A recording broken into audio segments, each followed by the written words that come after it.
HOA demolished my mansion illegally. Property ownership records shut them down. I always knew my neighborhood had a power-hungry HOA. I just never imagined they'd try to erase my home. It started early in the morning, just after sunrise.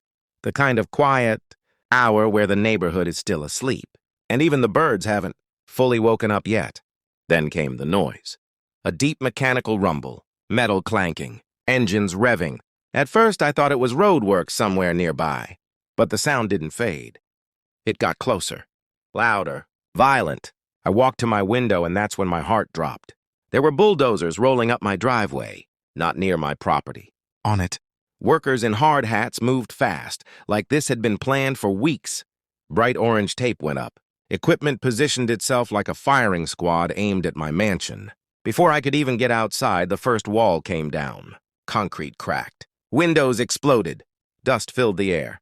My home, the place I built from the ground up, was being torn apart in front of my eyes. And standing there, calm as ever, was the HOA president. Clipboard, sunglasses, smug smile. I ran outside screaming for them to stop. The demolition crew didn't even slow down. The HOA president finally looked at me and said, "This structure violates HOA regulations. The board voted. This is happening." I asked for the court order. There was none. I asked for the permits. They didn't have any. I asked under what authority they thought they could do this. That's when he said it. "We own this neighborhood." That sentence destroyed them.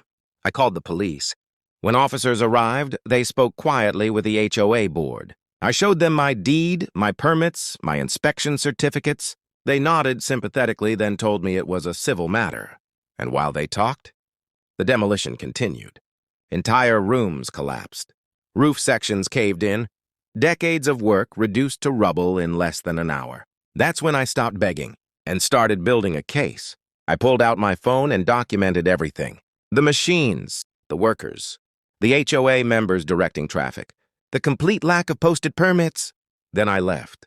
Not because I gave up, but because I knew exactly where to go. The county recorder's office. I requested everything. Every parcel map, every land transfer, every easement, every development agreement going back decades. And buried inside those dusty records was the truth the HOA never bothered to check. Years earlier, when the neighborhood was first developed, the builder made a quiet financial move. Instead of selling the land beneath each home, the developer sold usage rights and retained the land. Later, that land was sold. To me. Not just my lot. All of it. The streets. The green spaces. The soil beneath every house. The HOA was never granted ownership. Never granted enforcement power. Never granted authority to demolish anything. They existed purely as an administrative convenience. A paper tiger. And paper tigers fall fast when real documents show up. Within hours, my attorney filed an emergency injunction.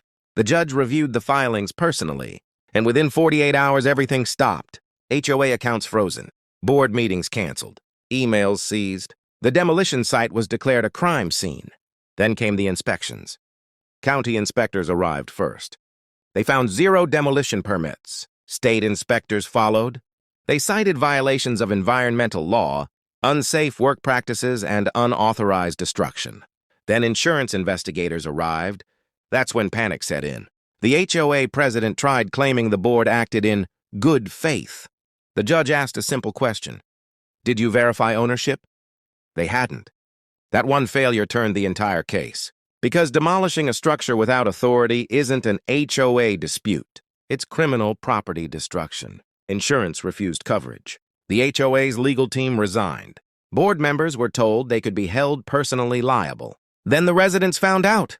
Homeowners learned the HOA never owned anything, never controlled anything, and had just exposed them all to massive legal risk. Within weeks, the ruling came down. The HOA was dissolved. Immediately, all authority revoked, all contracts terminated. Every fine ever issued was voided. The HOA president was removed from the board and later charged. As for my mansion, the court ordered full compensation. Demolition costs, rebuild costs, lost value, emotional damages, and interest, enough to rebuild the mansion larger than before with reinforced protections and permanent legal safeguards. But the biggest twist? Because I owned the land beneath every home. The neighborhood had to renegotiate occupancy agreements. With me. No HOA. No board, no power games, just contracts. And suddenly, the people who thought they controlled everything realized they'd been standing on land they didn't own. So if an HOA ever tells you they run the neighborhood, ask them to show the paperwork. Because authority doesn't come from a clipboard. It comes from deeds. And one missing document can bring an entire HOA crashing down.